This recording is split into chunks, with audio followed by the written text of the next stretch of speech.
from the University of Toronto, and he is an associate member from the Law Society of England and Wales. He has published over 65 titles. He has also co-authored and edited several books through the Agora Cosmopolitan Publishing House based in Ottawa. So he's going to walk us through the tools you need to self-publish, and thank you very much for coming. If you have any comments or feedback, please take a feedback form in the back and fill it out. Thank you very much, and have a great evening. So thank you very much, Susie, for that introduction. So yes, I just want to again, as I did before, thank everybody for coming to our presentation and seminar workshop on book self-publishing. I want to thank everybody for taking the time to come down here.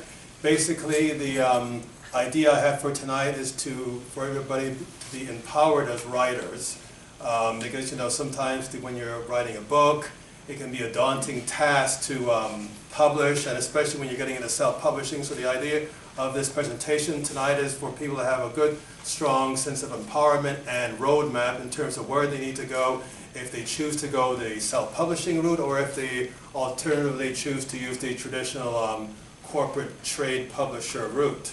So just to give you supplement some of the background that Susie was talking about, my first title that I published was back in the late 90s. It was called National Identity and Cosmopolitan Community. I sort of self-published it because in the process of trying to get the book published, as it was a bit of at that time particularly, a bit of a controversial content in terms of delving into certain critical areas of Canadian history. And so that was sort of my first exposure in terms of contemplating whether I should be going into the book publishing versus the self-publishing route. I've also, before that was involved in university newspapers, student newspapers, and so forth.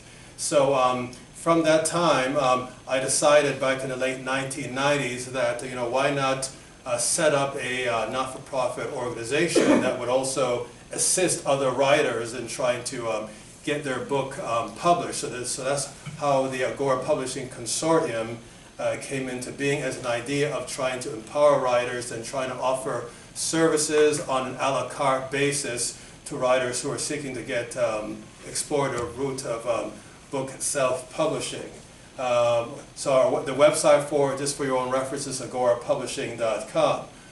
Before I start tonight, I thought it's useful because I want to make sure that this presentation tonight is tailor-made to the type of diversity of audience, the type of concerns, the type of interest they have in coming to this type of presentation. So what I would like to do is start with, if everybody could just simply briefly introduce themselves and what sort of interest is coming in tonight, whether they're working on a novel which is about ready to get published, or they're just abstractly interested in publishing and wanting to get some more questions. So if you could just, everybody could just at least introduce their first name and what their interest tonight is, then that would give everybody an idea of the diversity of people that came here to learn about self-publishing. People can have an idea of have a sense of community during the discussion tonight in terms of each other as writers, and would assist me in making sure that you get the most out of the presentation tonight. So if we could perhaps, if we start with this gentleman over here, just say who you are and what your sort of interest is coming in tonight, and thank you very much for taking the time tonight. Sure, my name is Jay, and I'm here just to learn more about the self-publishing side of publishing. Yeah. Awesome, awesome. Okay, this gentleman over here. And John, I'm in the middle of writing a novel. I'm looking at possibly self-publishing. Perfect, awesome.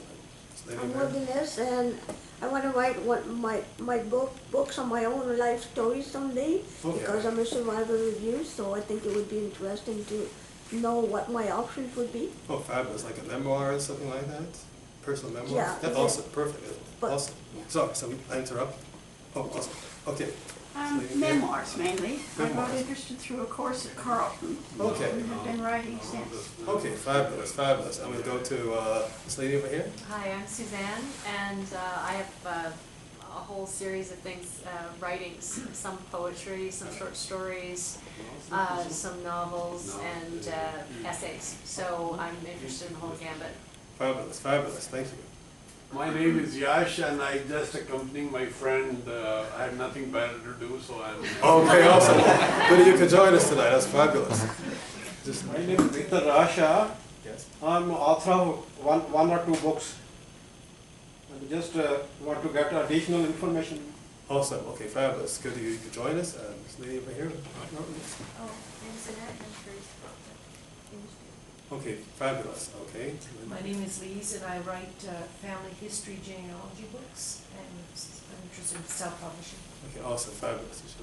John Osmond, I also do genealogy, and I've written a historical novel in paperback form, self-published. Oh, awesome. Congratulations. Fabulous. We'll go to that gentleman over there. Yes. Hi, I'm Chris. I'm just looking to expand my knowledge in this publishing area. Okay, fabulous. This lady over here. Yeah.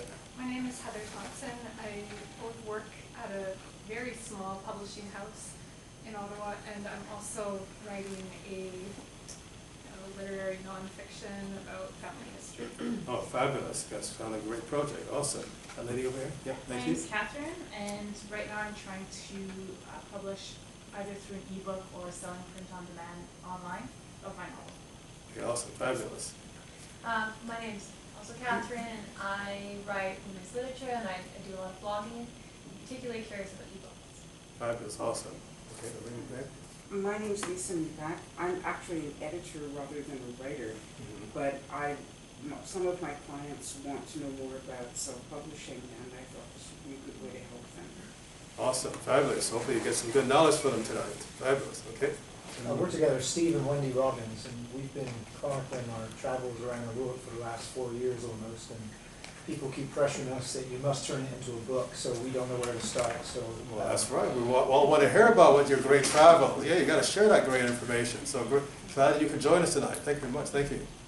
That lady over there. Hi, yes. I'm Deborah, and I'm a newly published author. The book's The Naked Shopper, for this region. And I'm here tonight because I want to learn more about the self-publishing again for like the next book, but also I really want to hear a lot about your marketing, distribution, and sales.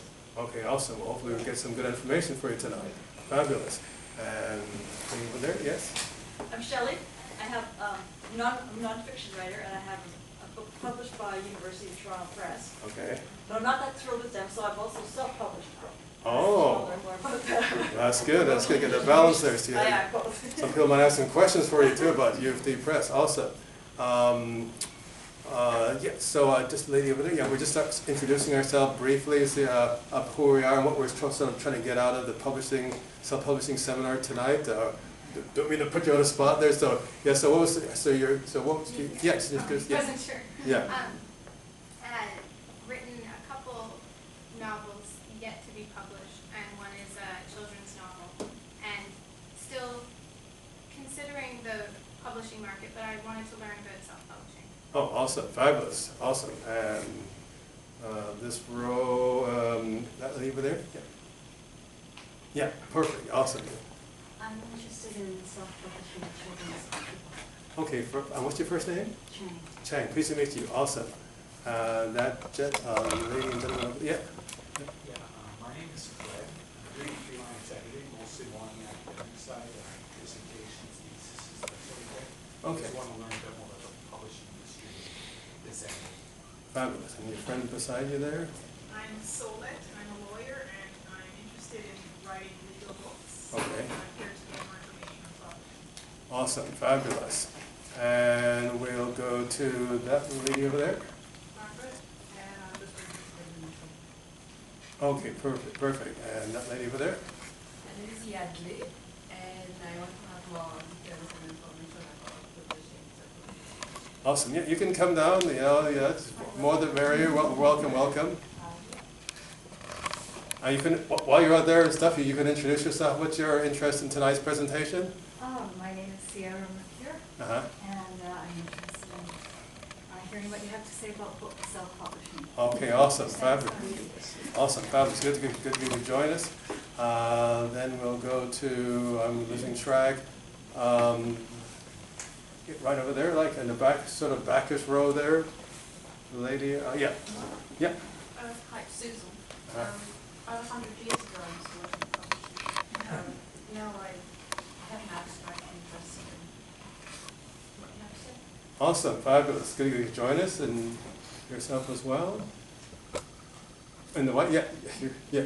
You spoke to her. I spoke to you. Oh, I'm losing track here. Oh my God. Okay, okay. So that lady over there.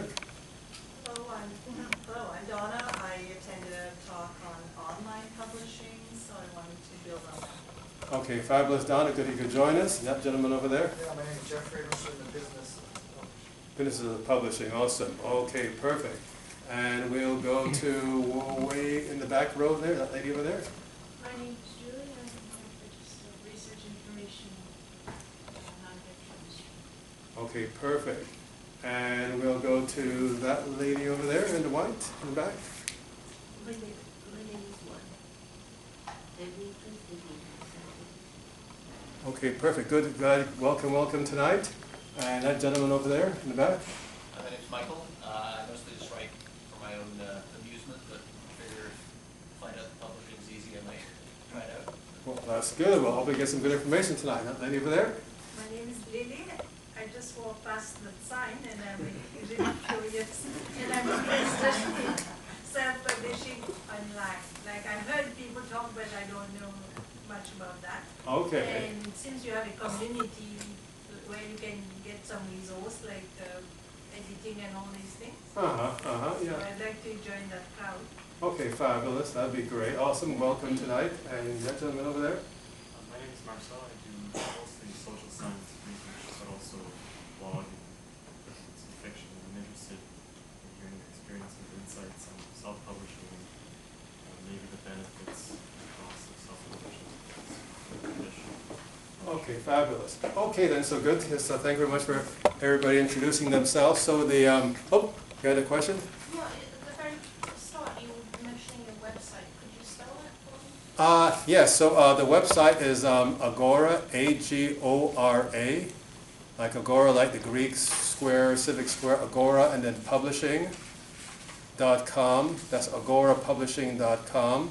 I also have business cards which has the website information. I could, anybody who wants any, I can pass that on to you at the end of the presentation.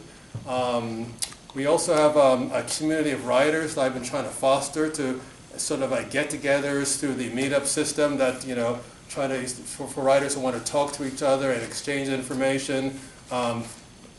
In order to get to that, you know, sign up for that, you would go to a link called ottawapublishing.com, and that link would forward you to our meetup group, which currently has about close to 70 writers in Ottawa.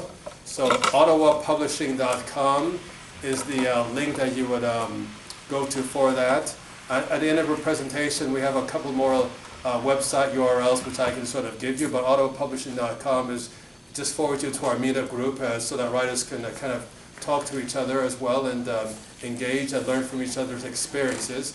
So the format tonight is that if I'm saying something that you're not sure of or it doesn't make any sense, you want some clarification on, you just raise your hand and jump right in, and I'll try to answer that question to the best of my ability as well. If somebody in the audience says something that you have a particular experience or interest in, and they have the question, and you know, just raise your hand and I'll redirect if you want to sort of supplement whatever question they had. So we, you know, try to get a small bit of exchange tonight in terms of information as well. So right now I'm just going to start a bit. So this is again my first book I published. I basically published in nonfiction books. I also published, well, this book that first one I published got featured in the Voice of America and a number of other media. Voice of America is kind of like the equivalent to Radio Canada International. It was a topic on national identity, sort of the enigma, and it was quite, during the time there was a lot of controversy about Meech Lake, who are we as Canadians, so it stirred up a lot of, a bit of a controversy, so it got a lot of good publicity at the time. I also published a book, for example, I brought tonight, Canadian Constitutional Development since 1535 is being used by various law faculty, law libraries for their students. Basically, it's a compilation of Canadian constitutional documents since the New France. The idea is to annotate them and make sense out of the Canadian Constitution and the constitutional development process, so it's not so dry and stuff. So I've definitely pretty much published just in the sort of the nonfiction realm. So okay then, so tonight we'll talk about the theme tonight, which is manuscript to prospective bestseller. I can see his face, Oh, because I'm deaf. Oh, sorry. I can't see, he's blocking. Oh, my okay, view. okay, so Santa, sorry, Yeah, sorry about apologize. that. Yeah, I apologize. Okay, good. Yeah. Anybody else which has any questions or any Mike, please. Mike, okay, sorry, let me get the mic there. Okay, sounds better, good, good. Okay, Slightly better. slightly better, okay, let me see if I can.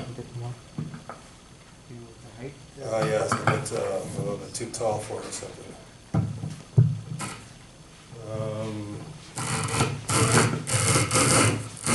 Okay. Sounds better, it's a good, whoop. Oh, too tall for the mic. Okay, can you hear me a little better now? Okay, okay, awesome. Okay, then, so anybody who has any questions, I just want to make sure this is the optimized for everybody, so just jump right in, because we might want to make sure everybody can hear and they get valid. There's no point coming on and says, oh, I couldn't hear 95% of what he was saying, but it must have been good. So, okay, awesome. Okay then, so again, anybody who has any questions, just jump right in. So tonight we're talking about, the theme is manuscript to prospective bestseller. Now, the two things that, in terms of trying to decide as a writer, when you're trying to decide between self-publishing and going a corporate trade route, is that, both of them have their sort of advantages and disadvantages. The reason which I like the self-publishing route is that it basically, you have full artistic control as a writer in terms of the publishing process, because a lot of times when you go through the corporate trade route, they want, particularly if it's a very politically charged topic or whatever it is, you have to suit a particular type of corporate audience, which does not necessarily reflect, the type of interest you have as an artist, so to speak, as a writer, in terms of trying to get your message across. The disadvantage to some writers in terms of the self-publishing route is that the self-publishing route is a funded process. So as a writer, you basically, it's like you're starting a business. You have to basically fund your own writing.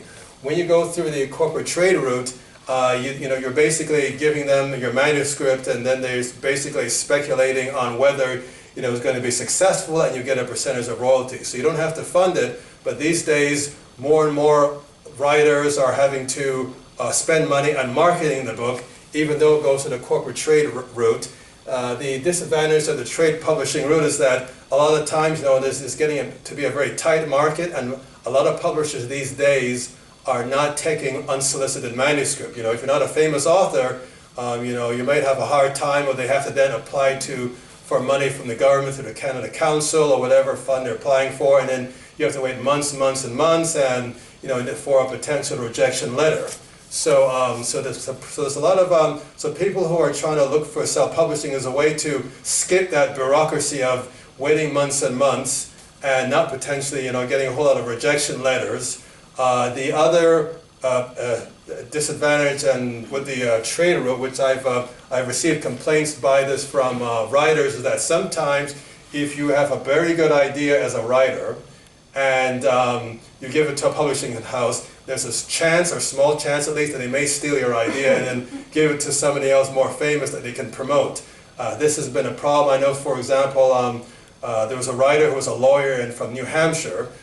She complained to me that she had these great ideas for some sort of a thriller, suspense thriller, and it was stolen. And then they were so bold as to make her aware that they stole it, and there's nothing she could do about it, even though she was a lawyer. And the reason why that is that it takes, when you're facing a publishing house, even though you're a lawyer and you know the law, it can take hundreds of thousands, not millions of dollars, trying to battle them in court, and it's very hard to also copyright an idea. So anytime you're giving your manuscript out for corporate, or somebody to review, you always keep in mind to protect you, that there's always a chance that they may steal it. Same thing for the editing process. So basically, self-publishing versus publishing. So the other thing to consider as well is the type of book you're doing, nonfiction versus fiction. Now, in terms of the self-publishing route, the self-publishing route is a little bit better for a nonfiction title, and the reason which I surmise that is that if you're doing like a nonfiction title, let's say you're doing something in an expose on the Alberta tar sands, there's people already know what that is, and it's a lot easier to potentially sell that title than if you're doing an interesting romance novel in terms of trying to get press, in terms of trying to get a certain constituency of people interested in the topic. So definitely, you can still publish as a fiction writer, but it's a different sort of marketing strategy. But it's important to bear that in mind when you're choosing self-publishing versus regular publishing. Other thing to consider as well, broadly and abstractly, is binding, soft cover versus hard cover. If you're doing a self-publishing route, I always recommend it's preferable to use a soft cover process, because a lot of times trade publishers, they will first release the book as a hardcover and then a soft cover, but the hardcover is a more expensive process, and there's a smaller amount of publishing firms that can publish it relative to the soft cover, which is a lot more accessible. So having sort of considered those sort of broad generalities, one important thing to consider in terms of the book is the vision for your book. Whether you envision your book to be a commercial commodity, so to speak, or whether it's sort of non-commercial. This is significant in terms of choosing the self-publishing route, because if you have the vision that, okay, I want to, for this to be a potential bestseller, I want it in chapters, I want it in Barnes & Noble, I want to make money from this title, or I just want to be socially aware and I want as many people buying it as possible. There are certain considerations that you need to bear in mind if your book is a commercial product versus a non-commercial product. If your book is a non-commercial product, let's say you just wanted to sell a limited amount of copies to a certain group, you're not really concerned about things. One comparison I have for that, just to for something in your own mind, is the difference between building a clubhouse or a clubhouse in the backyard versus a house that you're going to sell in the market. If you're going to build your own house, you don't want people coming and says, oh, why is this looks okay, but I noticed that your window is diagonal and the piping doesn't work, and electricity, I almost got electrocuted there. So if you're creating a commercial product, a lot of people these days who are looking at the self-publishing route, there's a lot of great resources out there, namely Lulu and particularly CreateSpace. But what's happening these days is that people are sort of not envisioning that there's a certain aesthetic which is associated with a book, and if you don't have that as an aesthetic and you tend to be commercially successful, you're going to have a serious trouble. One article which I saw, which was quite interesting, and then you can also Google yourself on the internet. It was published by David Carnoy. His title is Self-Publishing a Book, 25 Things You Need to Know. And one of the interesting pieces of information in his particular article is that with all the accessibility that people have to the self-publishing, he said that only about 1% of self-published books these days are at the standard where they're going to be accepted by Barnes & Noble or a Chapters or these type of mainstream brick-and-mortar stores. What's happening is that when you use sort of CreateSpace and stuff like that, they have a series. It's like a tool. It's like you're building a house and you have all these tools, but if you don't know how to put it right, you don't have and the right aesthetic. When time comes for these bookstores to review your book, they're going to say, oh, what is this? The cover is crap, and this is obviously self-published. Nobody's going to buy this next. So if you're trying to get your book in a bricks and mortar store, and your book is a commercial product versus a product that you just wanted for a limited audience, then quality is key. And tonight I'm basically going to be focusing on the qualitative areas that you need to keep in mind if you want your book to be commercially successful. Tonight I'm focusing primarily on printed books, because that's what I have the experience in. I know somewhat about e-books as well. The price structure for an e-book and a printed book is pretty much completely different. If you want to sell an e-book, it's not advisable to have your ebook for more than $5.99 if you're selling it or an ebook. And the books that sell the best, statistically apparently, are the books that are for 99 cents, the ebooks. So when you're doing a printed copy, you know, you could sell it anywhere from $4.99, $5.99 to $30 to whatever amount of money do you think it, you know, relative to the audience is going to buy for the book. So in terms of the commercial aspect of a book, as I mentioned, quality is critical. The other thing you want to consider, which a lot of writers neglect, is that it's vital to do some sort of formal or informal business plan. You know, you have to say that, okay, I'm a self-published writer. This is how much money this is my budget for the book. This is how much I expect to sell it for. This is how much I expect to clear it, because you don't want to start something and invest and find out you're in debt, or you're not selling what you would like to sell, or you don't really have a vision of what you want to do. So the business plan will, you know, have things like how you're going to market the book, how much sales you expect, your timelines, you know. And traditionally, in terms of when you're starting a business, there's always a certain amount of period where there's a loss before you start making any profit. So as a self-published author, you really need to have a certain amount of budget in mind, and if you want to bear the sort of potential investment needed in marketing and all the investments you need in order to get the book off the ground. The other thing you want to consider if you're doing a commercial book is the publishing entity that you're under. Oh, sorry. You got any question? What was the author's name for the 25 things you need to know? Oh, okay. The author's name, sorry, is David, and then his last name is spelled Carnoy. The title of that article is Self-Publishing a Book, 25 Things You Need to Know. I found it to be the best article which I found on the internet in terms of succinctly laying out things that you as a writer, or anybody who's a writer, needs to consider when self-publishing a book. So my presentation will largely complement that, although I'll also go over some of the critical points that he raised. What he does in the article is that he wants to caution any writer who is going to be self-publishing that really, if they want to be successful, you know, you got to think of quality. And there's a lot of writers out there who are having books which are not selling because, you know, there's not really a quality focus. In terms of, for example, I'll give you an example right here. In terms of our own sort of Agora Publishing, this is an example of a writer came to me or came to us about a few months ago, and they were having problems with the book.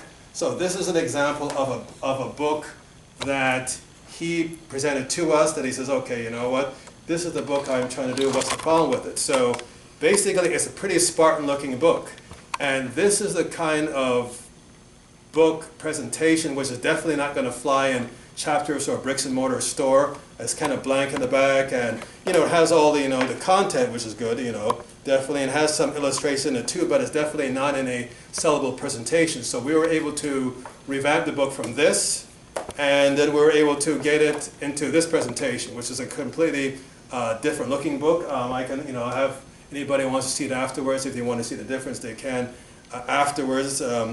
So basically, you know, and basically in terms of the book itself, he wanted to get into chapters. We sent it into chapters, and there was, you know, chapters sees self-published books all the time, and they were quite sort of skeptical. But when they said it, they says, oh, you know, we were going to take this in consignment, but you know, we're not going to take it in consignment. We'll get it distributed throughout our system, available on our website. So this is why it's very important to, you know, look at the quality aspect, because when it goes to a bricks and mortar store, they're going to be looking at every little fine detail and make sure that it looks professional. So that's definitely, as a writer, if you want to get in there, it's definitely job number one is to definitely make sure that your book is a quality product.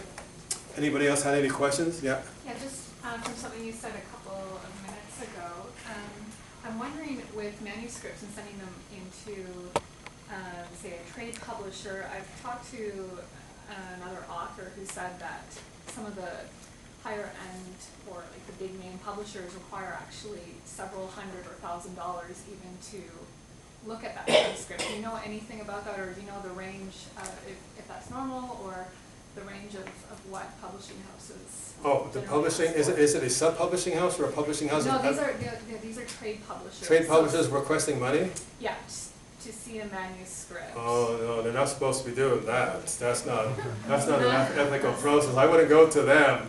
No, that's like a little con thing, you know. Like if you go into a trade publisher, they're supposed to just look at it without any money associated with that.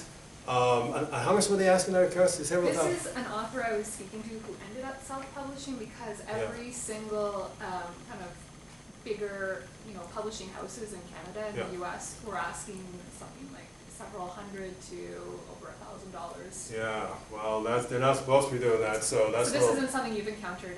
No, yeah, they're not. I mean, if you're going to a self-publishing house, sometimes they may request something like under $100 or that, which is even usual, depending. I mean, if it's a situation where they have to give it out and they have to give it to somebody professional to review it, a very sort of nominal fee, but definitely if you're going to a trade publisher, the whole idea of going to a trade publisher is that you don't have to put any money into the review process, and that you're only be getting royalties. So yeah, they're not supposed to be doing that. So I wouldn't.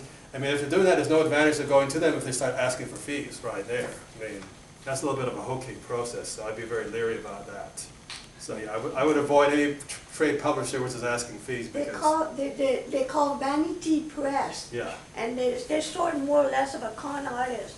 So. Yeah, Vanity Press is like, they have the trade publishers, right? Vanity Press is what they used to refer to, particularly up to the 70s and early 80s. Vanity Press is what they used to call self-publishing houses. Vanity in the sense that, authors publishing themselves, and the idea was that, they weren't really to be considered seriously because they're just trying to get their name in print. So I guess what that was, it might have been the origin of the term vanity, but Vanity Press refers to sort of these self-publishing houses that were, in the 70s when, at that time, 70s, 80s, and even into the 90s, self-publishing was very stigmatized. But now with the advent of all these CreateSpace and Lulu, it's become so popular and trendy that it's become more accessible in terms of the public conception of publishing. And because the idea with the internet is that everything's become more level.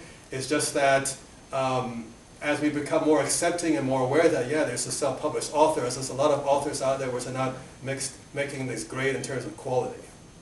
That's the whole problem there. So there's more accessibility, but quality is not increasing because a lot of writers are trying to rely completely on their own devices. And if you're going to self-publish and you're not really experienced in it, you really have to allocate a certain amount of resources to somebody who has the experience to look and make sure that it's the proper aesthetics. Particularly if you're going to use something like CreateSpace, I would advise anybody who's using CreateSpace, if they want to be commercially successful, that just before they publish their book, they try to find some subcontract out their book for it to be looked at to make sure that it meets a certain amount of aesthetic and copy editing and all the other things that bricks and mortar stores might be trying to evaluate if you're trying to get into a brick and mortar store. And if you pay a set fee, not a percentage? Because some company will charge a percentage as opposed to a set fee, so it's always a fix. Yeah, you definitely, anytime for fees and stuff, the regular trade publishers shouldn't be doing that, depending on what they're. But I'd be very careful about, like self-publishing, you have to pay a fee because you're self-funding it. But I'd be very careful about dealing with actual regular publishers which are trying to do certain things. My advice is just to ask a lot of questions and make sure you have a good cover level before you actually go through a contract like that. Yeah. Are there book agents in Canada just like there are quite a few in the US? Somebody who will evaluate your book based on their experience and provide you with some feedback? Yeah, there are book agents, literary agents. Yeah, the literary agents basically are like, they act like as go-betweens yourself, and if you're going through trying to get your book in the regular corporate trade publishing route, they can be very expensive, just like the book publicists. Somebody in Los Angeles was quoting to me that when they were trying to use a book publicist, on the other hand, what they try to do is that they will try to get your stuff in the media and get it publicized. And somebody said in Los Angeles they can cost around $250 an hour just to go through those services. So sometimes literary agents and those type of services can be quite expensive, so this is why I kind of helped launch Agora to kind of cut down the cost and provide an alternative to some of those very sort of profit-centered outfits, so to speak. Anybody had any more questions at this time, or? Okay then, so quality. So right now what I'm going to be providing is the roadmap of what's basically you have to keep in mind if you're trying to get published. And so some things to consider is that the first thing to consider in terms of getting a book published is you really have to be thinking about an ISBN number. Now the ISBN number is a mechanism of identifying your book. It is often, for example, if you go to the chapters, for example, you'll see the barcode on the back of the book as well. And the significance of that is that, getting a barcode is not necessary, but if you're trying to get into a store like Barnes & Noble or Chapters or whatever, that's a mechanism for inventory management. If you don't put a barcode in the back of the book, it doesn't have to be printed on the book, but if you don't print it on the book, you're going to get a sticker and put a barcode in the back as well, but it's inventory management. If you don't want your book to be necessarily in a bookstore, then you just want to sell it to some libraries and so forth. You don't really need to be putting a barcode in the back, or you can put it back later if you decide to choose your mind, but the ISBN is critical. I know some services like CreateSpace, which is affiliated to Amazon.com, they don't require a barcode. What they do is that they have a substitute number instead of a barcode, instead of an ISBN number. But I don't advise that because those numbers that they use are sort of idiosyncratic to the company.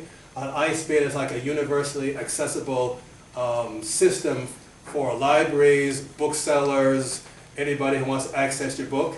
The ISBN, then once you get the ISBN, basically that's you get that through a National Library of Canada, so you have the ISBN. And the other thing you want to consider is the CIP, cataloging publication. The cataloging publication has gone through the Library and Archives as well. It's the basis of, it's a sort of a pre-marketing and publicity for the book. I should just step back and explain what the whole idea of pre-marketing is. The idea of pre-marketing is the idea that as let's say you you're writing your book and you want to get it published, let's say eventually in November 2013 or March 2014. It's while you're writing the book, it's a good idea to make sure that there's an infrastructure in place so that your potential book buyers, people going to buy your book, that they can in fact order your book while you're writing it. And this is what the trade publishers do all the time. If you go to Amazon.com or all these online bookstores, you might see a book that says, oh, I couldn't order that book because it's not released, but they have all the publicity out. So as a writer, you can also emulate that process that corporate trade publishers are doing by getting your book out there while you're writing the book so that individuals can in fact order the book. Before I get into more of the detail of that, one thing I wanted to focus on, which I kind of skipped a little bit, is in terms of the publishing entity. When you're publishing a book, and this is a critical point that I wanted to make sure we focus on, you basically, I would suggest if you're going to the commercial route, avoid just using a name. It's a good idea to consider a business name. A business name could be under a sole proprietorship, which is registered through the government of Ontario, a partnership, or if you're going to go the corporate route, you can choose between a not-for-profit corporation or a for-profit corporation. A for-profit corporation is what you choose if you want to create a publishing company that's driven by shareholders which are investing in your company. The disadvantage of the for-profit route is that you definitely have to get a lawyer if you're going to create a for-profit publishing entity for your publishing house. The alternative to that is a not-for-profit route, which I would recommend. Instead, it's a lot easier to create. And the importance of this publishing entity is that it'll separate your accounting from, if you're selling a book, you don't want your personal, Revenue Canada data and your publishing data for your book project all enmeshed, so it keeps your accounting separate. That's the first thing. The second thing in terms of the commercial route for our book is that legally, if somebody goes through your book and wants to sue you, the corporate, creating a corporation or some type of business entity as a buffer between yourself as an individual and a book helps protect yourself from personal liability claims as well. So, so definitely, publishing name. Now, in terms of Agora, what we have done for this particular author over here is that some writers say, well, I don't want to go through that process of publishing, printing my own name, whatever. We're able to,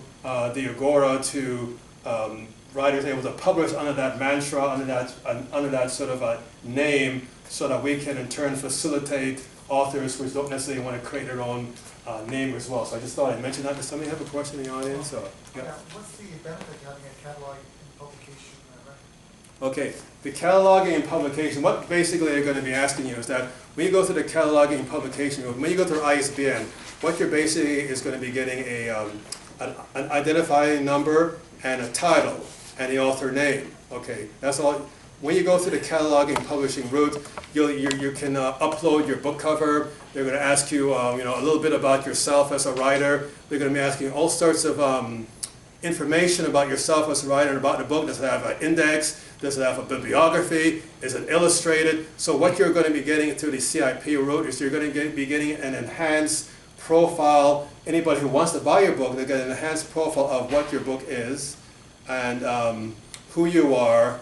And it goes automatically through the libraries. They'll say, "Oh, that's interesting. A book by John Smith on, on mountains in Canada, wherever it is." So the cataloging and publication is an enhanced opportunity for yourself as a writer to make sure that you get the most out of getting your book out there while you're completing the book itself. So they're just going to ask you a whole lot of information, and it just makes it, your data more available to people who are going to be potentially going to buy your book. The other thing to consider, so you have the ISBN, the CIP. The third thing to consider in pre-marketing is the books in print. Now, books in print, there used to be a Canadian books in print, but that was disbanded. That used to be controlled by U of T Press. University of Toronto used to have that, but they basically can afford to keep it up. So now books in print is run for both basically Canada and the United States through Bowker, R.R. Bowker. So you basically, once you get the CIP, once you get the ISBN, you would get yourself or ourselves or whoever you're dealing with, we go through books in print. And the advantage of that with this CIP is that once you get registered in an enhanced listing through books in print, your data would be automatically streamed to Amazon.ca, Amazon.com, and a variety of different online bookstores with the book cover you uploaded as well. So that's the books in print. So books in print, CIP, and the ISBN. Those are the three things you definitely want to keep in mind when you're involved in the pre-marketing process. Did anybody else have a question you want to ask? Is that clear? I was just going to ask, is there a cost to these? Okay, no, if you go through the process of just the CIP and the ISBN through Library and Archives Canada, there's no cost to that. Library and Archives is a free process for that. If you're going through the books in print, that's a little different system. That's controlled through the United States. And actually, the difference between the American system and the Canadian system is that the Americans down there have to all be paying for their ISBNs. Each ISBN they order, it's like $100-something a lot of times, depending on what company you go through. So when you go through our Bowker, there's going to be a potential cost to that depending on what type of listing you decide to create through R.R. Bowker. So there's a bit of a cost associated with the actual books and print registration process depending on what kind of listing you want created. So those three things can be done even before you're finished? Yeah, those. Because if you want your table of contents and all that, and if you're not finished, you don't have how can you submit to CIP, and they ask for those things. They ask for your introduction, they ask for your table of contents, and if you're not totally finished, how do you know? Well, no. Well, in terms of the CIP process, you don't have to fill out every field. The more you fill out, the better. But if you're an author and you're in a, I don't know, 20% or 30% stage, you'll probably have the information for the CIP for at least 80% of it. You'll have like title, you'll have, and this is another thing I advise too. I advise that before you complete the book, as quickly as possible, that you create a book cover. You get a book cover design for the book. That's essential. And also, as discussed by this author that I referred to as well, the writer of that article, that's by CNET, when you're creating a book cover, I mean, there's an old saying, don't judge a book by its cover, but unfortunately, most people, as well as particularly booksellers, are looking for the cover. And as this author points out, there's a lot of authors which are using clip art and a variety of other stuff for their cover, and it doesn't look good. So the cover is an essential process before you even finish the book. That's as soon as possible, I advise to get the book cover created and get it posted along with through CIP and through your author website, which is a very important thing to consider also in pre-marketing, to get an author website done. So when you're doing the CIP, basically you should have a rough idea what a table of contents is. You can always change it. It doesn't have to be iron and stone. The only thing, you might not have, you can just mention, okay, bibliography, yes, I have that. It will have an index.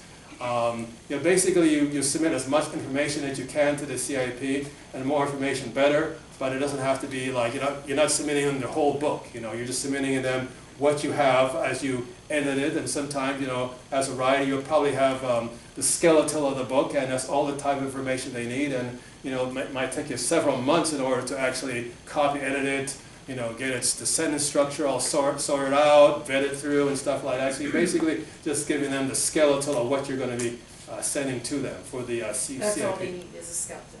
Yeah, you're not sending them the whole book. You're just sending them certain fields that you're sending, that you're giving to them.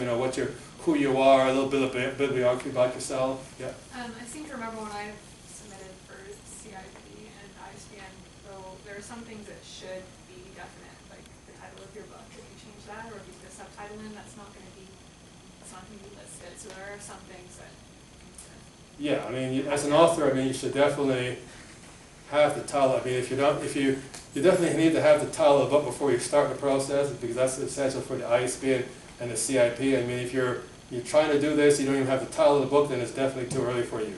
And the other thing, for the title of the book, which is very critical in pre-marketing, you definitely want to pick an evocative title, not too generic, not something which is something which is going to be marketable, and which is going to be not serve your interest. You don't want a title which is people are going to say, what is that? So title is critical. So title, a book cover design, ISBN, CIP, data, books in print, author website, very important too. If you promote the book and say, oh, check out my website, and you go to your website, oh, this is kind of a crappy website. I mean, people these days, with I wouldn't want to say the superficial, but definitely they're into looks, they're into, ooh, that looks cool, ooh, that's interesting. So the better you can make your author website is, the better it is in terms of marketing the book. I would be very leery about, there's a lot of free resources you can use. You can use WordPress, you can use, certain free blog sites as well. But if you're trying to get your book marketed to CBC and so forth, you probably don't want a very hokey website and a sort of a long, like, John Smith blogspot.com/so-and-so. That's probably not a good thing to market your book. You definitely want to have your own domain name, and a domain name which is short, so that, rather than, and a short domain name is good as well because it's easier to remember. You don't want like a long thing which people are not going to be able to remember as well. Anybody else have any more questions about pre-marketing the book? Okay then, so let me just see. Yeah, so pre-marketing. So after you sort of focus on the foundation, basically pre-marketing is a parallel process. Once you're writing the book, getting it all sorted, you're just making sure that when the book's out there, people are going to be able to are in position of buying the book, ordering the book, because bookstores like Amazon.com and so forth, they can take your order and you can put status, not printed yet, and it will be available at a certain amount of time. The other question I sometimes get is, should I go ebook should I go printed book? I always suggest that you want to do both. Both is a good idea. You're able to corner your markets that way.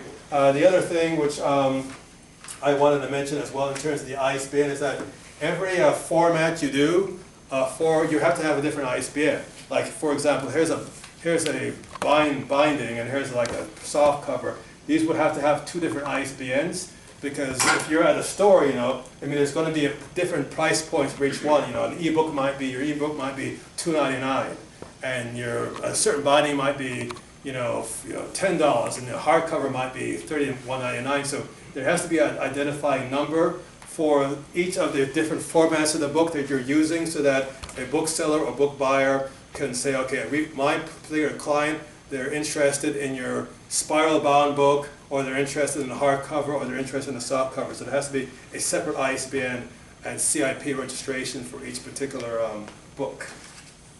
So that's something also very critical to consider. So, so the second phase after the pre-marketing is the manuscript development. Basically, that's important. Basically, most writers are pretty familiar with that. Just put the ideas for the book, getting it together. Start thinking about copy editing the book. Make sure you got good sentence structure. There's different levels of copy editing. There's a copy editing that you want for spelling mistakes and grammatical structure. There's also a more intense form of editing if you want somebody to say, well, does this make sense? If you're writing a fiction book, you definitely, or a fantasy book, it's definitely good to get people who are familiar with that genre so they can say, well, why did it end like that? Oh, that doesn't make any sense. So if you're writing a fiction book, you definitely want to get it peer-reviewed to somebody who is familiar with that genre so it makes sense, so it's more sellable. If you're writing a non-fiction book, sort of a different audience that way. Definitely still want to make sure there's a good sentence structure, there's a good flow. Another thing to consider is how many illustrations you're going to have. That's going to affect your pricing as well. Other thing to consider with self-publishing a book is that the more you publish, the cheaper it becomes. The beauty about self-publishing is that you could just publish one. You could just say, okay, you know what? I'm just going to publish one book. But that's going to be a more expensive per unit cost than if you do 1,000. So, but with self-publishing, you can sort of test the market and see how it runs and, control your resources that way. But it's definitely going to be a little bit different if you publish just one book, because there's cost involved in setting up the press, the binding, and all the other things that you need to set up in terms of the infrastructure for the book.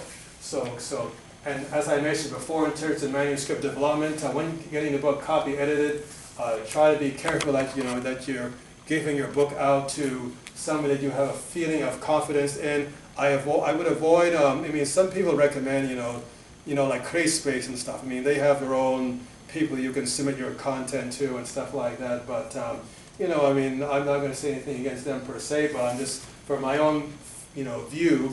I prefer to deal with somebody that face-to-face or somebody that I have a certain amount of confidence in, because you don't want your stuff to be stolen, because what happens is that the more sort of a prominent somebody is as a literary agent, or you might say, oh, this guy, he publishes with McGill Press or whatever it is, he's very strategically placed, and the people, the higher they up, the more likely and the more of incentive they have to potentially steal your content. So something I want to caution about that. Yeah.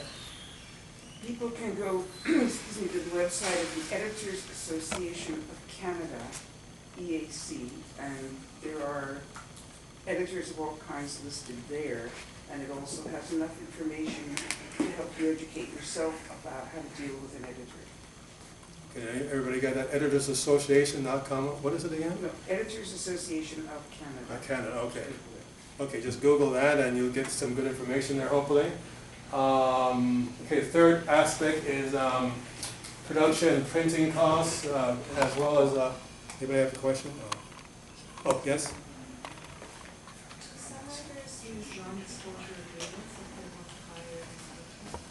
want to hire. Yes, you can use a non-disclosure agreement, and just to give you a background, myself, I have a background in teaching law as well, so the non-disclosure agreement can be useful, and as it's particularly used when if you work, let's say you're owning Kentucky Fried Chicken, you don't want your employees giving out the secret herbs and recipe and all sorts of corporate trade secrets, so those can be useful. The problem is that in terms of copyrighting an idea, sometimes there can be an enforceability clause, just like with that lawyer I was mentioning. You you create an agreement and you say, oh yeah, you definitely violated it, and then you want to go to court and you find out, well, you need like hundreds of thousands of dollars to defend yourself. So even if you're legally right and you have all the paperwork signed, unless you have the money to enforce non-disclosure clause or any type of legal agreement, then you're going to be in potential square one basis. Somebody can say, oh, that's this person, we're McGraw-Hill or we're, Penguin Books, and that's just a nuisance thing. And the judge says, oh yeah, well,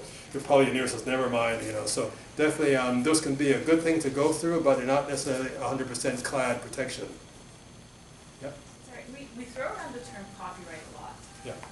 But how would one obtain the copyright? Is it by virtue of publishing that it comes about, or is there a way that one can do it without it yet being published? Yeah, in terms of the copyright, every book will have that.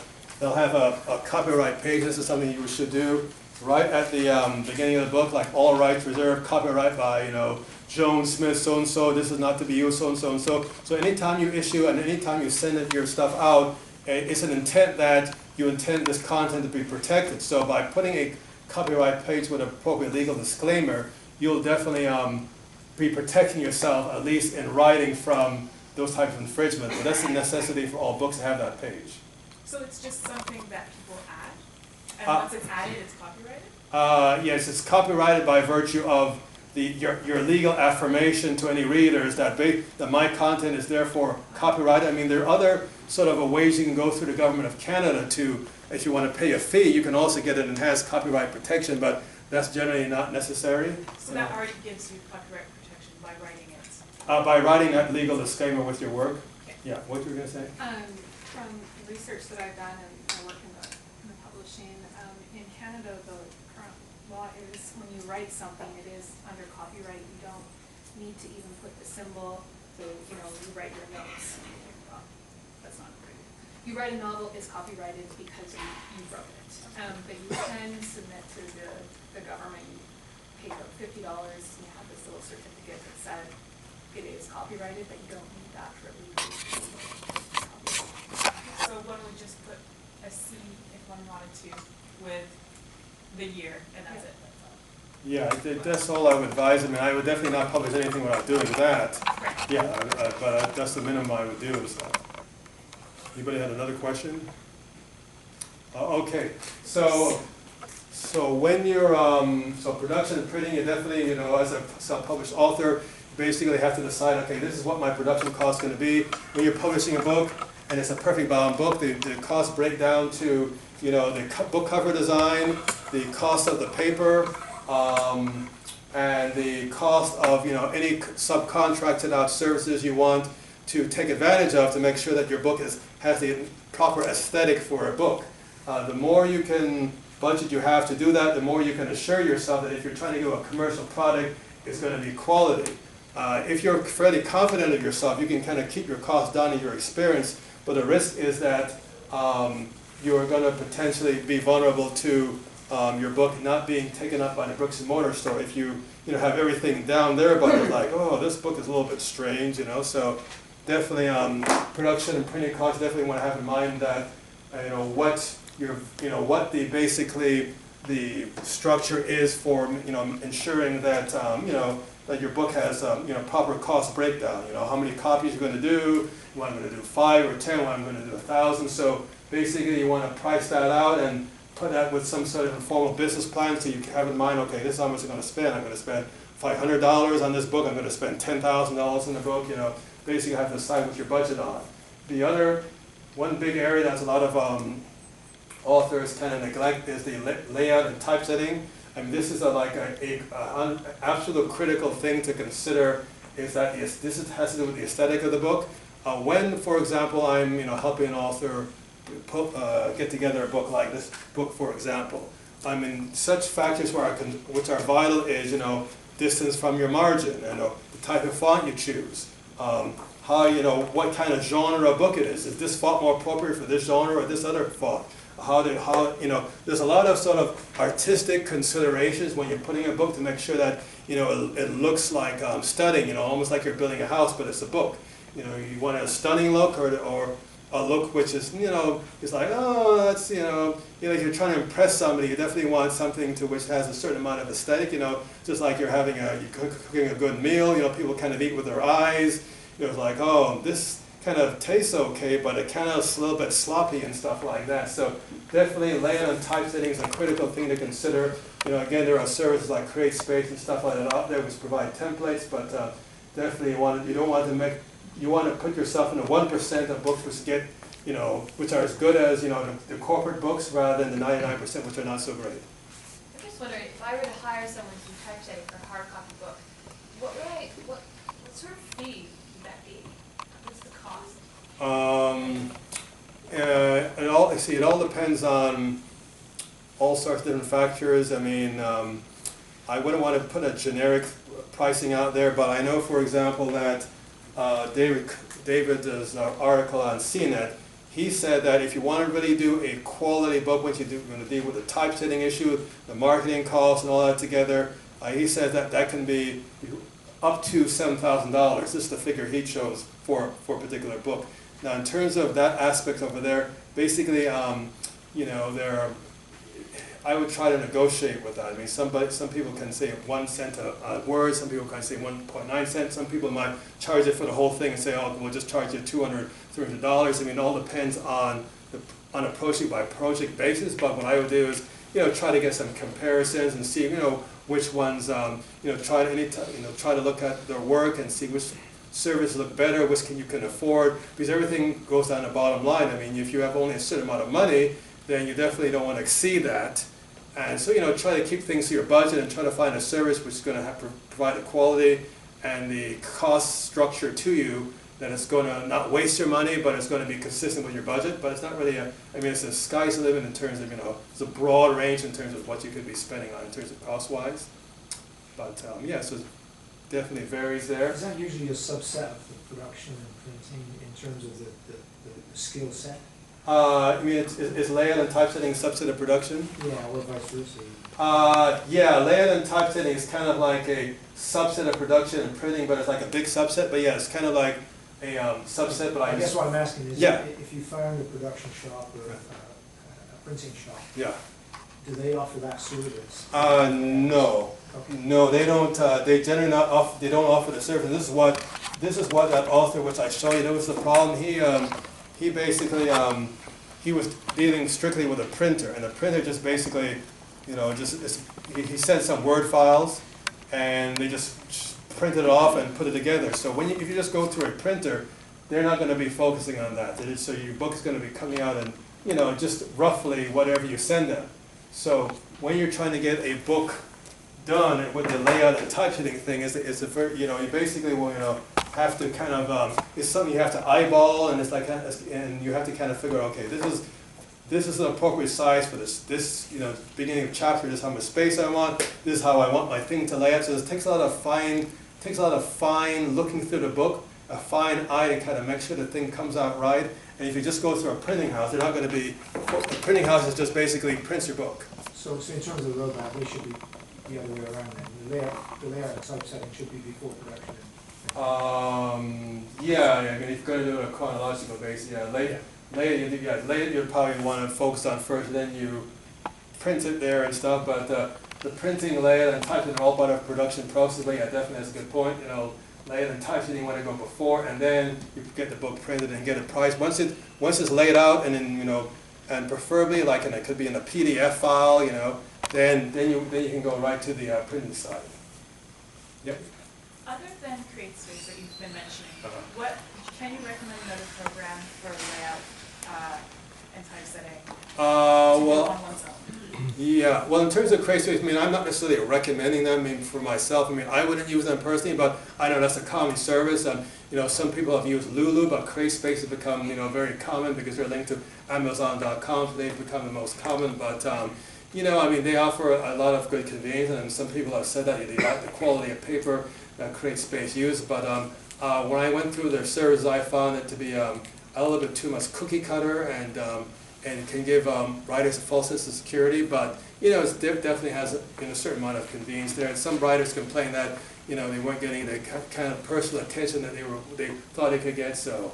Sorry, I guess that I wasn't clear enough, but I'm not talking so much an online Yeah, process, yeah. but more, for example, one would use Word, right? Uh-huh. Oh, okay. So a program that's equivalent to Word that might be more useful for actual typesetting.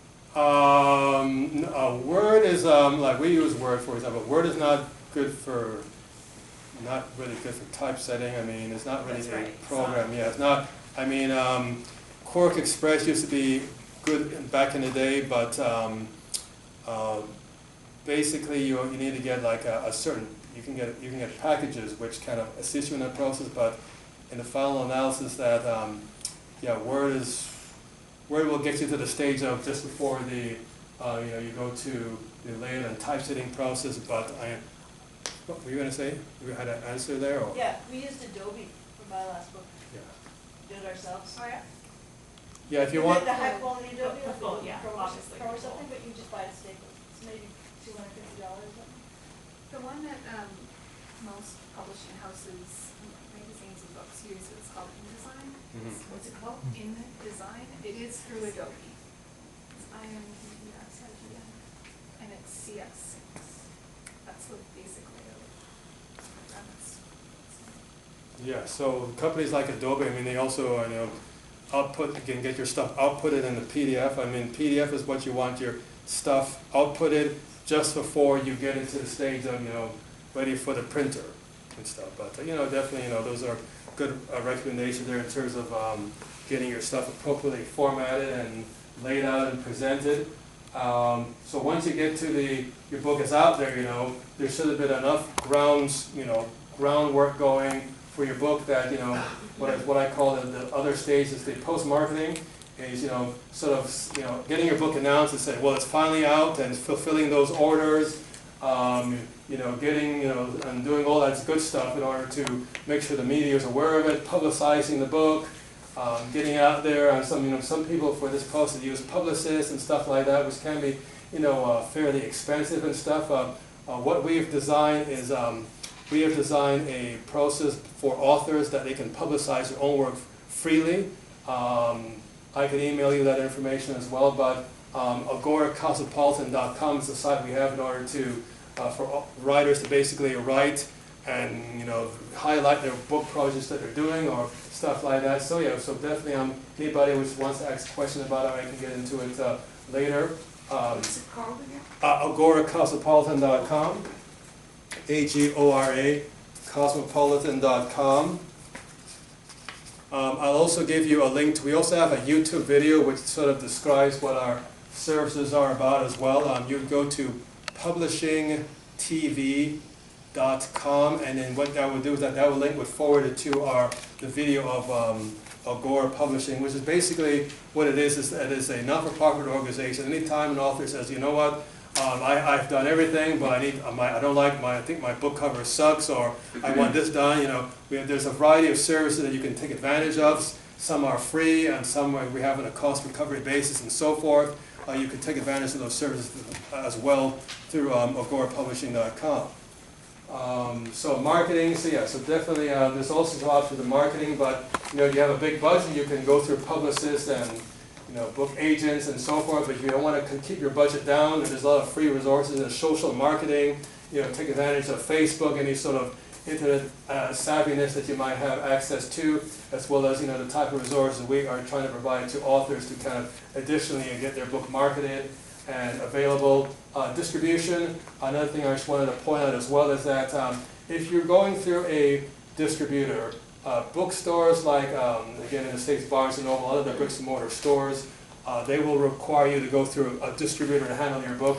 In the United States, a distributor can take up to 65% of your retail price for the book.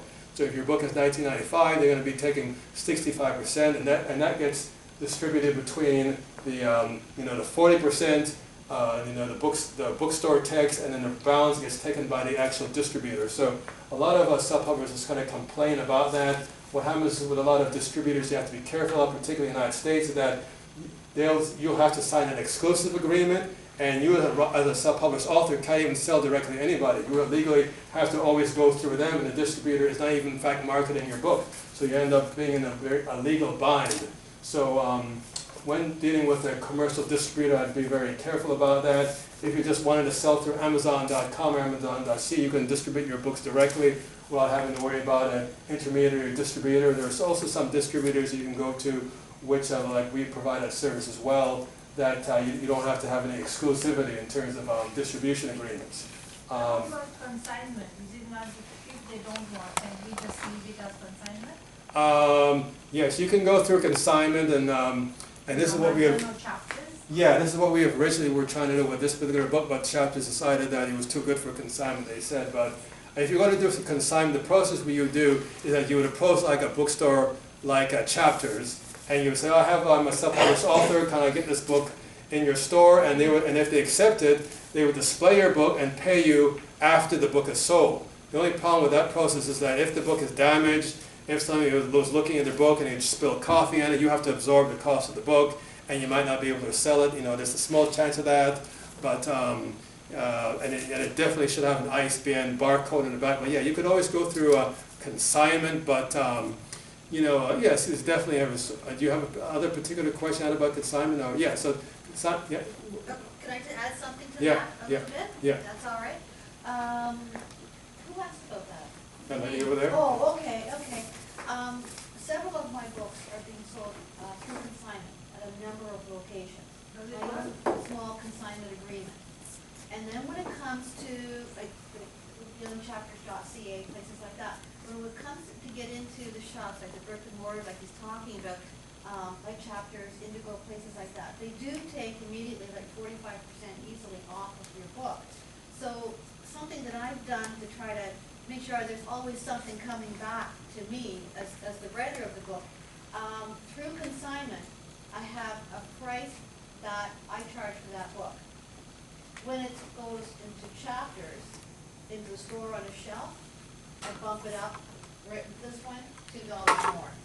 If it's So it's registered, let's say like, what's it, the CIP, like that, at a price that is at the higher level. But then that's because of the higher percentage they take from Chapters and Indigo, places like that. But I have another level that I sell to individuals and through all consignment shops with a consignment agreement. Oh, so $2 more you charge them. I said the original price, the highest price. That's because places like Chapters, and that takes so much a percentage from your book. And then the rest are all by consignment agreement, which is no cost to either party. And I spend the price a little bit lower. Okay? Awesome. Okay, thank you very much for making that point. Thank you very much. Yeah, so thank you, definitely. Yeah, so one thing I should mention in terms of marketing, there are certain resources you can take advantage of a variety if you want to market your book. One particular publication, which I think is a good publication if you want to invest in, is the New York Review of Books, which we have advertised in as well. That's a very well-established book review magazine that you can advertise in. And what a good point about that is that there are a lot of libraries and booksellers which look in the New York Review of Books and will buy your title from whatever information you can provide on there as well. Other thing I should mention in terms of the book marketing process is that you know, when you're self-publishing, it's good to have a certain amount of copies for you know, journalists who might want to review your book, and they can definitely give you some good publicity as well. I was reading an article, in that same article I mentioned to you that there were some companies which are actually charging to review your book and to publicize it as well. You know, I would definitely, you know, avoid going through that route unless you had an extra amount of money to burn in terms of that process. But you know, if you find some good services out there, you can definitely take advantage of that as well. When you're going through, along with book distribution, the other thing you want to be focused on is your sale and inventory management system. It's good to have access to some software that you're able to say that, okay, you know, Amazon.ca, Book City in Toronto, Libre Champlain, or whatever. You know, you want to be able to control, this is how much books I have, and this is how much is ordered, and this is how my revenue is. You definitely want to make sure that you're somewhat savvy with a computer, so that you're able to manage your inventory and make sure that you're balancing your books and things are coming in and out the way you would like it, and you don't go all haywire there and stuff. So inventory management is definitely a good thing to have and to sort out your sales there. So that's basically, in a nutshell, what the roadmap is in terms of book self-publishing. Did anybody have any questions you want to ask? And one thing which I should mention as well is that anybody who wanted to ask me any questions about anything and not necessarily here, I'll be in Oh So Good for a very short, for about 20 minutes after we break up and stuff. If anybody wanted to ask me any direct questions or they wanted to, I'll be in there probably about, what time is it? Probably starting around 7:45, 8 o'clock, whatever, just in case anyone asks me any questions. Or if you want to meet me there, definitely want to approach me here after the break if you wanted to meet me there, and we can sort of discuss any details you want, or we can always talk about it here, whichever you're more comfortable with. So yeah, so that's basically the roadmap in a nutshell. And anybody have any more questions you want to ask? Yeah. Is there a legal, do we have a legal responsibility towards the taxman? Yes, you definitely have a responsibility to Revenue Canada. That's why it's good to create your own publishing entity, because if you have your own business, like if you're not going to go through a sort of a self-publishing house or so forth, you definitely want to make sure that you separate your business finances from your personal income as an individual. So definitely there's our obligation with Revenue Canada to report that income. And you might claim it. You might claim it as a self-employed individual, or you might claim it as a corporation and fill the necessary corporate tax forms for that. So it all depends on what type of business entity you're running as far as a self-publishing organization. And if you sell in the U.S., you need a special number as well in order to avoid paying tax in the U.S. Well, the IRS, the IRS has their own sort of W-E-8-N forms as well that you can definitely consider as well and stuff. So you respect the IRS tax man as well, so to speak. Anybody else have any more questions or yeah? But for print on demand, yeah.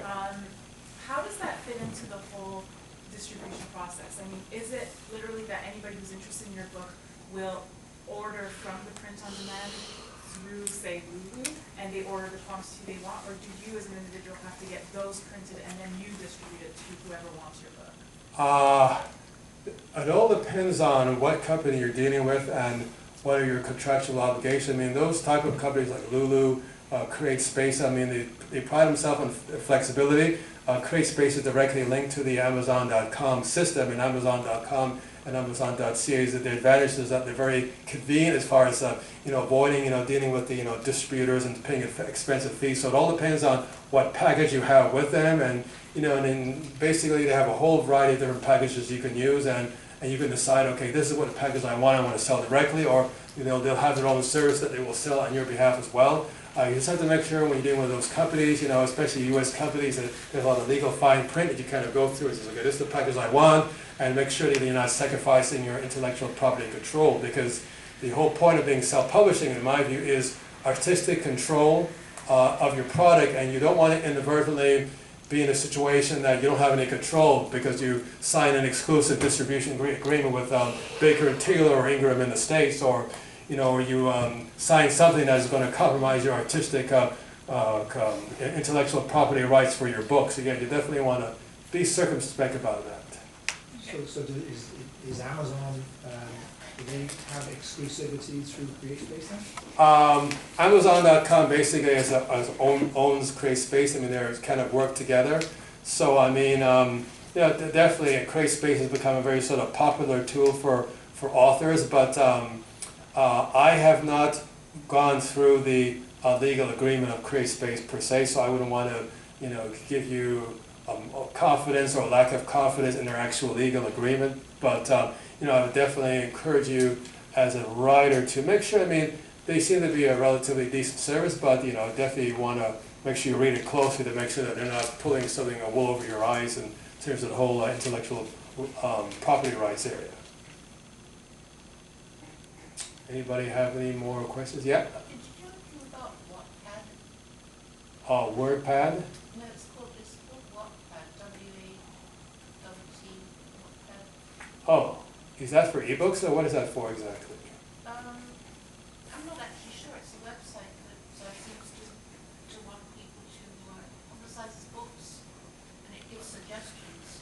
Oh, well, I definitely say that as a writer, you know, you definitely, any source out there you want to take advantage of. I don't have any personal experience with that particular website. Is anybody familiar with that particular website here? WordPad, you said it is? WordPad?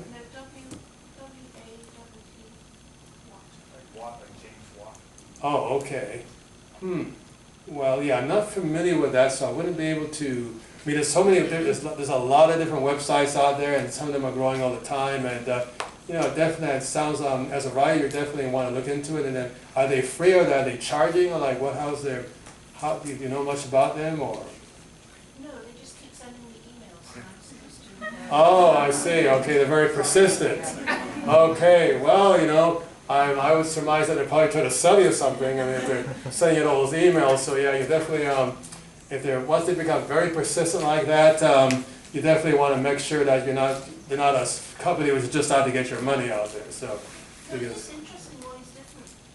Now it seems there's all these different kinds of ways of distributing and marketing books that didn't used to exist.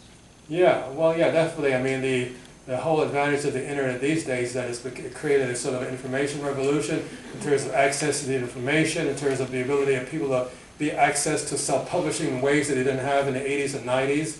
But again, the only problem is that as a writer, if you want to maintain that sort of quality control once you use these services, you definitely don't want to have a false sense of security that using these services aren't necessarily going to give yourself the product which you're going to be able to, which is going to be marketable to, you know, get your, get into, chapters, or to get into, the Globe and Mail in terms of review or so forth. So you definitely, it's good to have all these access, but you definitely have to be very conscious of the quality side, if you really want to be, have that commercial success that you may be seeking to achieve. Yes, yes? I've come across Wattpad. I haven't explored it very much, but I believe it's like a platform where you can post your ebooks. So self-published, you can use this. I think they have. I believe so, yes.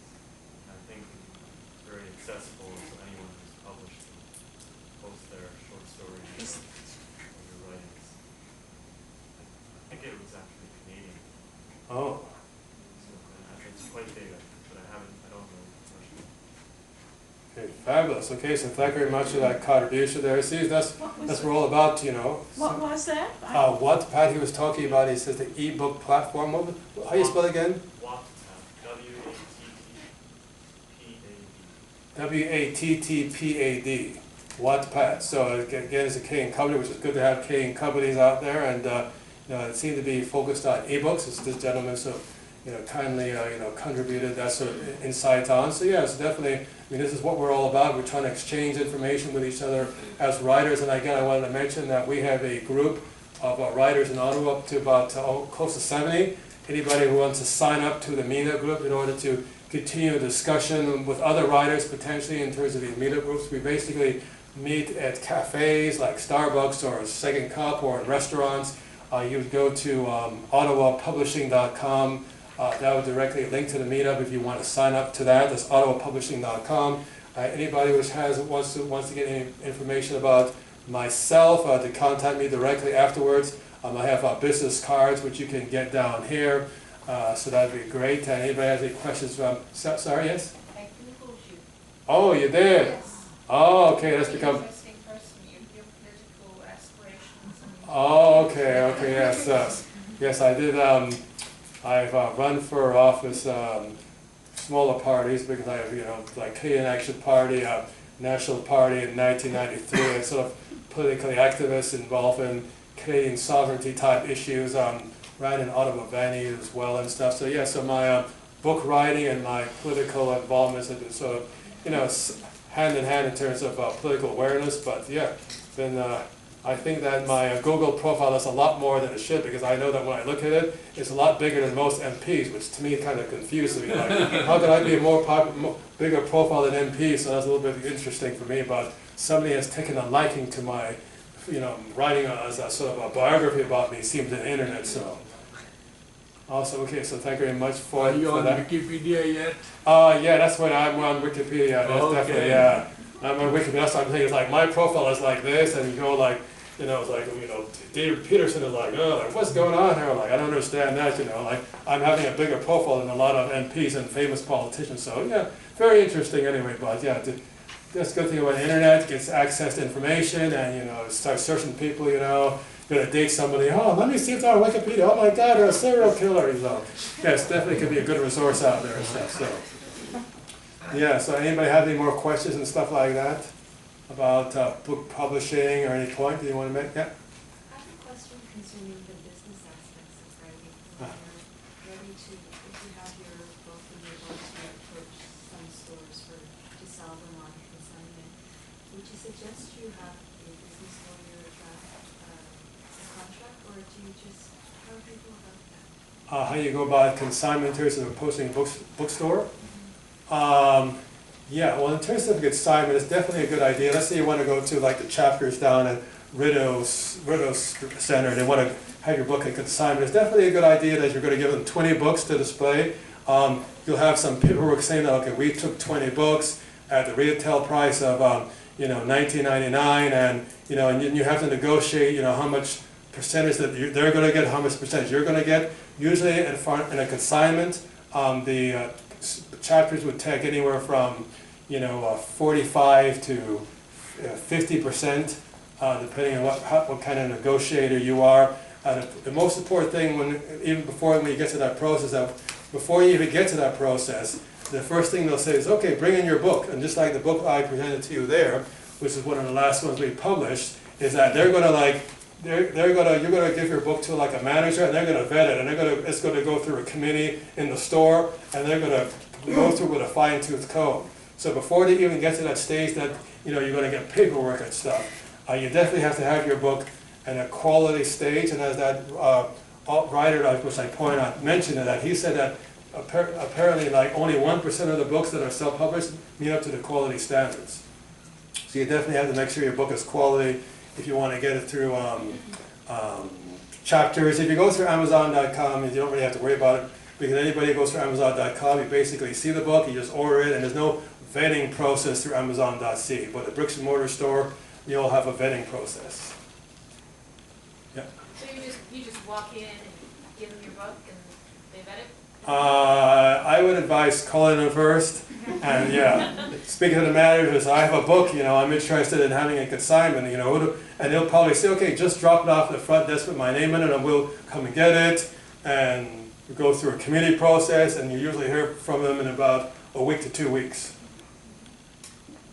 Can I just mention something there? Yeah. That if you get it onto like chapters.ca, all right, and then you go into chapters and you dangle your book to them, there's a better chance of them taking it on their shelves because you're already on chapters. How do you get on the chapter? I was here.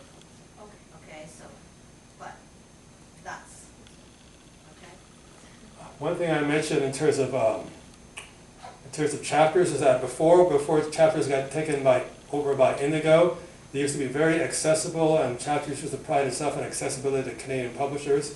Now, in terms of how we got our book into chapters in Indigo Books, these days, you basically, consignment books generally don't get on the website. I mean, generally speaking, if it gets to the website, it's because they want the book to be orderable across the country, because once it gets to the website means that somebody in Vancouver, Whitehorse, Windsor, that they could get the book and order it. So once it goes through the website, that means it's not consignment really. It can be ordered anywhere in the country. Consignment is when it's only available at a particular store. Now, if you, I'm not saying that. So that's how it works 99% of the time. I'm not saying that it's an impossibility or this is airtight, but usually that's how it works. Consignment is only for that particular store, so that you can drop your store books and in chapters in Rideau Street. Somebody in Pinecrest is not going to know about it because it's on consignment. It's not in the system, and the book has to have the shelf space is the primary shelf space, not necessarily going to go to you. So when you have your book at consignment, you basically have to spend some time in telling people, okay, the book's available there, for them to get ordered. Yeah, any more questions? Yeah. Can you recommend a printing company? That would do a lot of illustrated books. Printing company, wouldn't be able to recommend you. I mean, I wouldn't want to, I mean, there's all kinds of different printing companies out there, so I wouldn't have any one there particular to recommend you, but there's there's a lot of different printers out there. It boils down to cost and price and stuff like that, and you want to make sure that when you print the book, that it's you can get it bound properly. So some companies can print off your stuff, but they can't necessarily get it in a stage where it's going to be the binding. The binding is the important part, the aesthetic of getting the book produced. So there are printing companies that can do this. Some printing companies specialize in just getting your documents for the government, like full of photocopying. Some printing companies are more for newspapers, some are like digital, some are books and specialized. You definitely want to get a company that can do books, and if they said they could do it, you want to see an example of what kind of books they produce, so you can see what kind of paper they use, stuff like that. So I want to be able to give you one particular one, because what we do is that our particular company, we have our own sort of in-house services that prints out the book. But so I wouldn't be familiar with the external ones that to be able to actually give you a particular name of a particular company. Anybody have any more questions they might want to ask? The book you have in your hand is an example when you talked about taking what you were given with a very basic cover and jazzing it up to that point where it was acceptable sort of by chapters. Yeah. The cost of what you had to put into at that point the finished manuscript, and you took it from what he brought to you to get to that point. What was sort of the cost there in that? Somebody on our team was actually working on that, so I'll just give you a rough idea. I mean, if you're going to do a sort of, for example, a book cover as well, I mean, a book cover like this is going to be a minimum cost of about $100 for the actual book cover design. I mean, it has to be a certain aesthetic, bleeding, and stuff like that. So, I mean, it all depends. I mean, I know some authors, for example, that spend up to $1,000 and even more on book cover design. If you're going to be doing a fiction book and you might want to, some authors, what they do is that they get artists to do something very unique. But on the other extreme, if you're going to go to create space, they'll have very cheap, cookie cutter or, certain covers that they can use that, that might suit your purposes as well. So each project is different. So, and again, that particular, the guy who I recommend you look over their particular article, he said that the general cost for everything to produce a book like this, he quotes $7,000. That's his particular numbers right there when you factor in marketing and all sorts of stuff like that. Sometimes it can be a lot less, sometimes it can be more. It all depends on what particular book you have, what it entails, how far advanced it is. In terms of our particular service, in terms of Agora Publishing, everything is an a la carte basis. So, our contribution to a book may be just $50 or $100, maybe completely free. I mean, we try to provide as much services for free as possible. So everything is on a case-by-case basis. It could be hundreds of dollars. I mean, it all depends on what services one. So everything is kind of like unique. This author has a certain unique things that he needed to do. We had to spend a lot of time in terms of copy editing the book in detail, sentence structure, things were a little bit colloquially presented. So, we try to preserve as much as possible the artistic integrity of the book while maintaining the message of the book. We don't want to completely change it around. So this book took a lot of time and work in order to do, but some authors might take, it might be a very easy thing to do. So, I mean, it's hard to kind of generalize, but, definitely we try to work as much as possible within the writer's budgets to keep everything as low as possible. Anybody have any more questions they might want to ask? Okay, so I just want to thank everybody for taking the time to come down there to the presentation tonight and stuff. And I hope everybody left with, having more information than they had before, and left with feeling a bit empowered in terms of the whole, roadmap of the book self-publishing process. Anybody who has any, needs my business card, you want to talk to me later, I'm accessible through phone. I'm accessible through Skype or whatever is convenient to you, or through the meetup group, which we meet up and discuss things with other writers and authors and stuff. I can spend a few minutes afterwards if anybody wants to approach me with any particular concerns or issues they have with a particular book that they're trying to do. Help you as much as I can with that process, or talk to you afterwards. So I just want to thank you very much, and thanks for taking the time. Thank you.